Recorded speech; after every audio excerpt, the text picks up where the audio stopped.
থানার ওসি টাকার মাধ্যমে বিক্রি হয়ে অনৈতিকভাবে এই তালুকদারের ব্যাপারেও সিদ্ধান্ত গ্রহণ করতে হবে। 3 নম্বর দাবি, আমাদের খুব বেশি দাবি নাই। অবাধ সুষ্ঠু নিরপেক্ষ নির্বাচনে 5টা ভোট যদি দাঁড়িপাল্লা পায় 5টাই হবে, 6টারও দরকার নাই, কিন্তু 4টা হলে পরিস্থিতি সামাল দেওয়া যাবে না। সেই নিশ্চয়তা প্রশাসনকে দিতে হবে এবং এই পিছনে যিনি কলকাঠি নাড়েন না, প্রকাশ্যে যিনি এই কাজে লিপ্ত, আমাদের কাছে প্রমাণ সহ আমরা ইতিপূর্বে সাংবাদিক এবং প্রশাসনের কাছে দিয়েছি।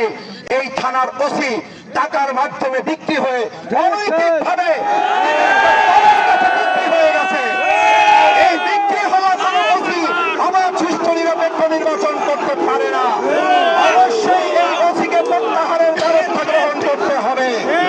আমরা এই 3টি মৌলিক দাবি এবং জনগণের ভোট নিশ্চিত করার লক্ষ্যে কর্তৃপক্ষ কি সিদ্ধান্ত নেবেন তা এখন আপনাদের কাছে জানানোর অনুরোধ করে আমি আপনাদের শান্ত থাকার জন্য তাদের কথা বলার মধ্যে, এটা জামাত ইসলামী ছাত্র শিবির 11 দলীয় নির্বাচনী ঐক্যের শীর্ষ নেতৃবৃন্দ আমার সাথে আছেন।